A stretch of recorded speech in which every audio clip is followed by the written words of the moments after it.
The special orthopedic testing for the shoulder has been really valuable in our practice because, once again, the shoulder is one of the most complicated units or joints in the body because of all the rotator cuff muscles and because of its shallow attachment. The glenoid fossa, where the head of the humerus fits in, is a very shallow joint. And because this is one of the most movable joints, you can circumduct, you can abduct the joint, because if these attachments or the rotator cuff muscles are weak, then that makes that structure very vulnerable. So we ask the client where exactly they are feeling the pain. If they point to a specific area of pain, such as the anterior portion of the shoulder, of course we always want to know the quality of the pain. So if the quality of the pain was sharp shooting and it increased as they tilted their head towards that side,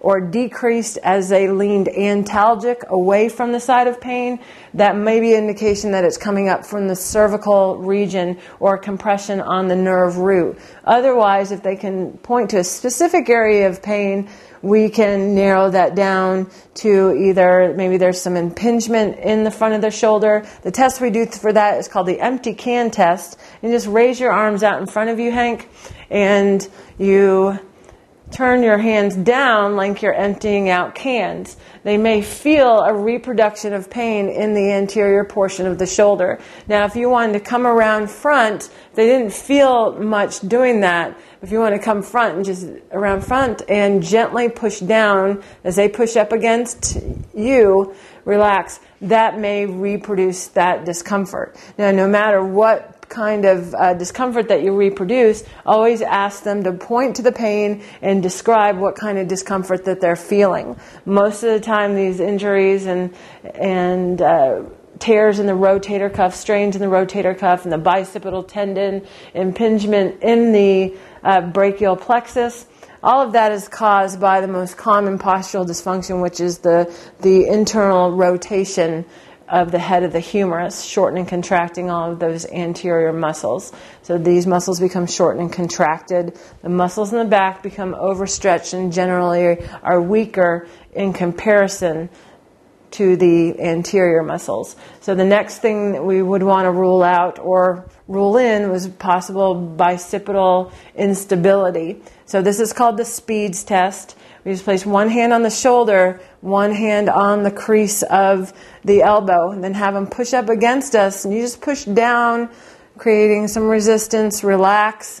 And if there's any discomfort, you have them point to it. Or if they're not able to stabilize, so just let your arm drop for me. If they're not able to stabilize and they have discomfort, that's an indication that they may have some either weakness in the bicep, maybe they have a strain in the bicep, have them point to that specific area. Now, of course, if you see that bicep, there's some thickening in the tendon or thickening in the muscle, and it looks like it's kind of rolled down, that's an indication that that's possibly torn from the bone. And, of course, you'd want to refer them out to the doctor in that case.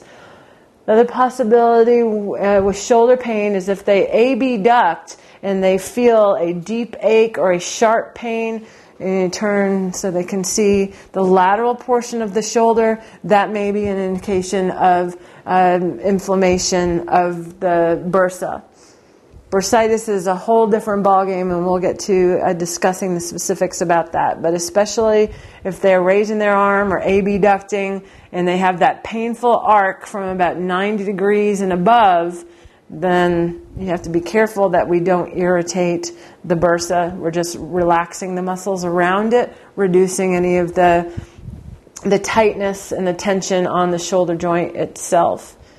Now, if their pain is more in the elbow, or they have paresthesia, which is, remember, is a numbness and tingling sensation, or also can be described as a pins and needles, like in carpal tunnel syndrome, we're going to do that testing when we get to that portion of our DVD. So we're going to start with the shoulder, trying to correct this internal rotation of the shoulder. And I believe if you turn facing the camera, you can see that he has elevation here in the AC joint, and he has more internal rotation on the right side than in the left. So what we're going to do is show you how to correct that, and by correcting that postural dysfunction, we'll also reduce any strain or impingement in the shoulder girdle.